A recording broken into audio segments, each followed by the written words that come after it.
Bienvenidos. En esta oportunidad abordaremos el tema transporte de gases. Mi nombre es Yajaira Rojas, soy nutricionista, dietista y residente de la especialidad de nutrición clínica de la Universidad de los Andes.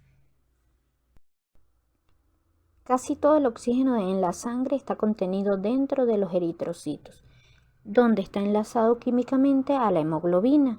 Cada molécula de hemoglobina consta a su vez de 4 cadenas polipeptídicas llamadas globinas y 4 moléculas de pigmento orgánicas en forma de disco que contienen hierro llamadas hemo.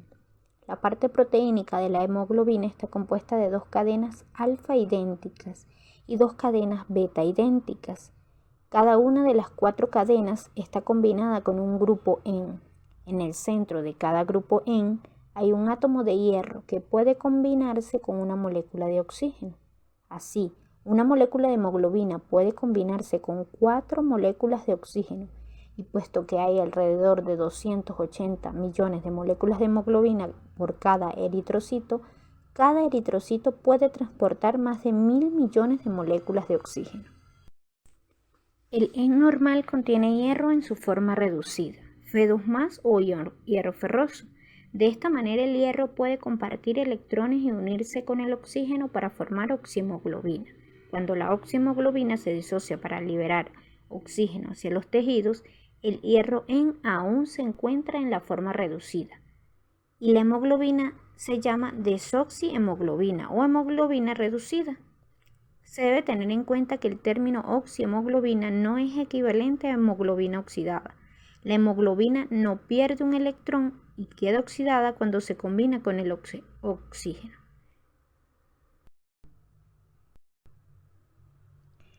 La hemoglobina oxidada o metahemoglobina tiene hierro en su estado oxidado, ion férrico.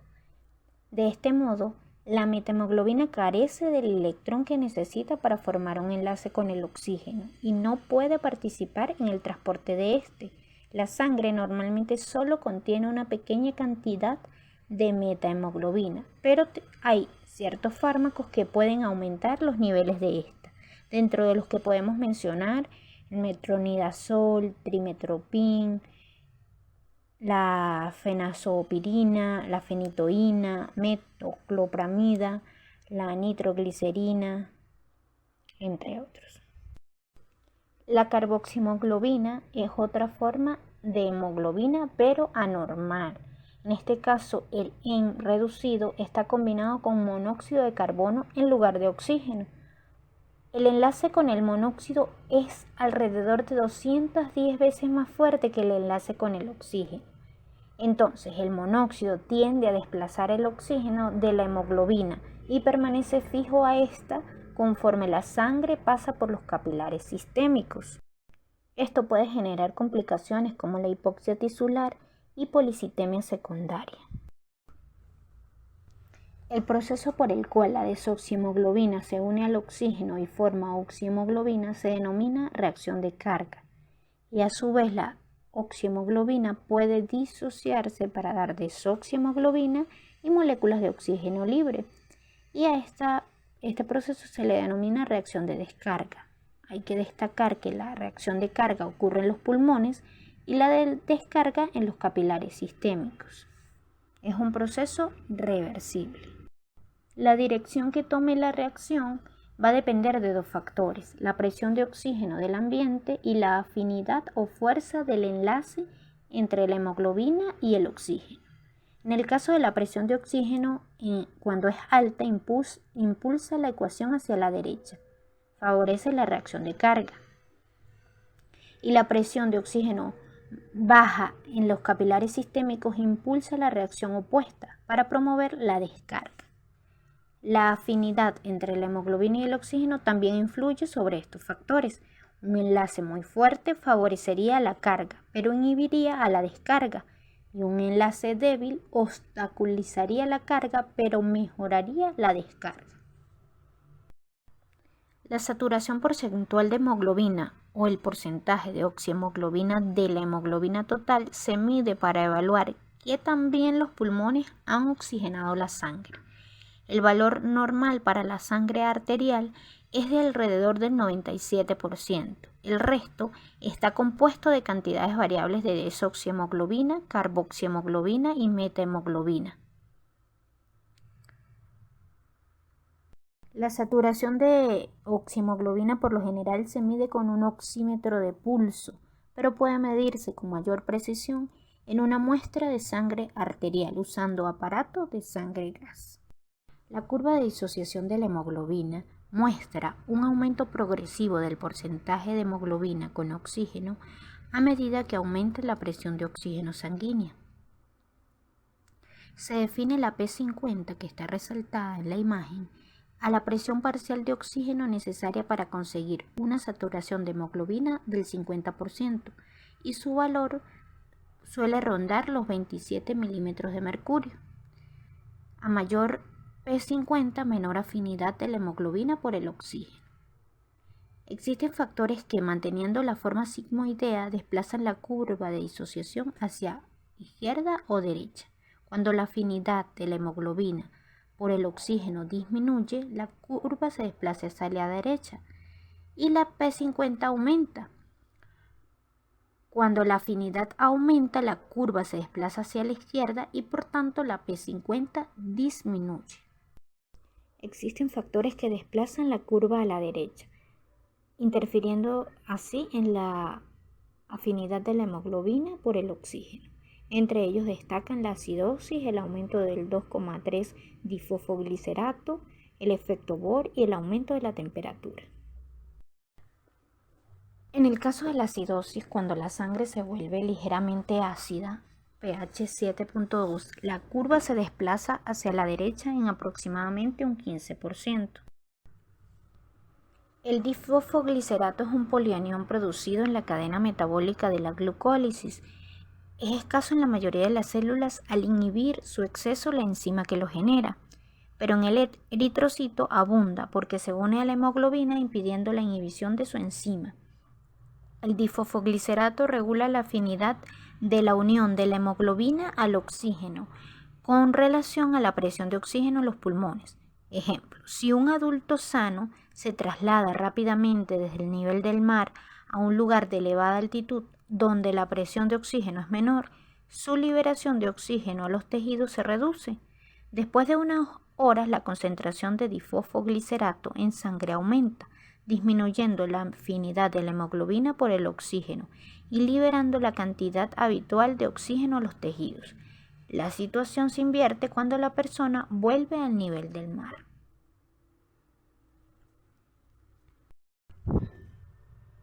Cuando la concentración de dióxido de carbono es alta, como en los tejidos periféricos, se une el CO2 a la hemoglobina y la afinidad por el oxígeno disminuye, haciendo que éste se libere.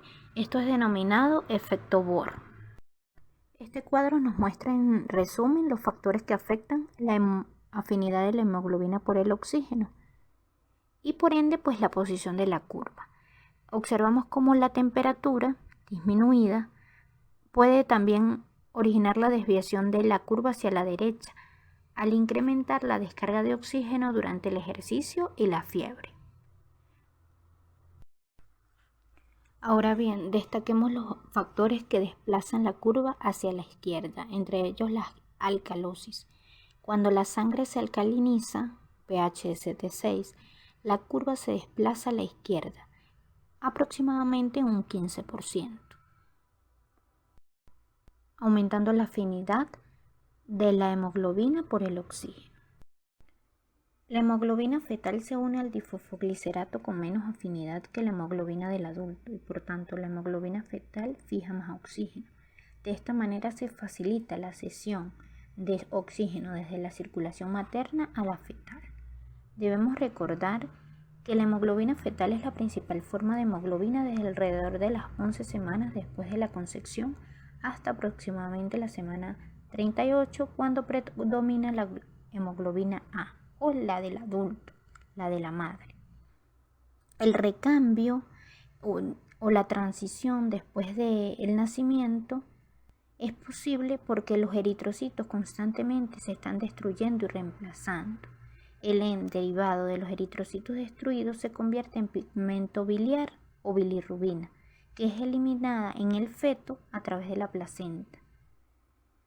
Después del nacimiento, el hígado fetal debe eliminar esta bilirrubina por medio de la bilis, pero como este órgano, en el caso del hígado fetal, es inmaduro para realizar esta tarea, la concentración plasmática de bilirrubina aumenta, por lo que genera un tinte ictérico que se denomina ictericia fisiológica neonatal. Cuando la presión parcial de oxígeno es elevada, como ocurre en los capilares pulmonares, se favorece la unión de oxígeno a la hemoglobina y la liberación de dióxido de carbono. Esto se denomina efecto Haldane, desplazando de esta manera la curva hacia la izquierda y aumentando la afinidad hasta 500 veces más. El dióxido de carbono es transportado por la sangre en tres formas. 1. Como CO2 disuelto en el plasma. El dióxido de carbono es alrededor de 21 veces más soluble que el oxígeno en el agua y aproximadamente una décima parte del CO2 sanguíneo total está disuelto en el plasma. La segunda forma es como carbaminohemoglobina. Alrededor de una quinta parte del CO2 sanguíneo total se transporta fijo a un aminoácido en la hemoglobina. La carbaminohemoglobina no debe confundirse con carboxihemoglobina, que se forma cuando el monóxido de carbono se une a los grupos M de la hemoglobina. Y la tercera forma es como ion bicarbonato, que explica la mayor parte del CO2 transportado por la sangre. En la imagen podemos observar los diferentes mecanismos de transporte de CO2 en nuestro cuerpo y sus respectivos porcentajes. Vemos que el CO2 disuelto en el plasma representa un 10%, el CO2 combinado con hemoglobina para formar carbaminohemoglobina el 20%, y el tercer mecanismo, representado por el ácido carbónico y bicarbonato, representa el 70%. En este caso, cuando el bicarbonato difunde hacia el exterior del eritrocito, el cloruro difunde hacia el interior para retener la neutralidad eléctrica. Este mecanismo se denomina cambio de cloruro. El dióxido de carbono producido por las células es convertido dentro de los capilares sistémicos en su mayor parte por medio de la acción de la anhidrasa carbónica en los eritrocitos en ácido carbónico. Con la acumulación de concentraciones de ácido carbónico en los eritrocitos, dicho ácido se disocia hacia bicarbonato e hidrogeniones, lo que da como resultado el cambio de cloruro. Entonces opera un cambio de cloruro inverso en los capilares pulmonares para convertir el ácido carbónico en agua y gas CO2, que se elimina en el aire expirado. Así, la ventilación normal mantiene relativamente constantes las cifras de presión de CO2, ácido carbónico, hidrogeniones y bicarbonato en las arterias sistémicas. Esto se requiere para mantener el equilibrio ácido-básico de la sangre. Es importante resaltar que hay una relación estrecha entre la tasa de ventilación y la química sanguínea, ya que la hiperventilación provocará alcalosis y la hipoventilación provocará acidosis. Y en el cuadro se reflejan las diferentes manifestaciones del desequilibrio ácido-base, que puede estar dada por acidosis respiratoria, metabólica y a su vez alcalosis respiratorio-metabólica, que pueden estar compensadas o no. Gracias por llegar hasta acá. Les invitamos a suscribirse, a dar like y a compartir esta información.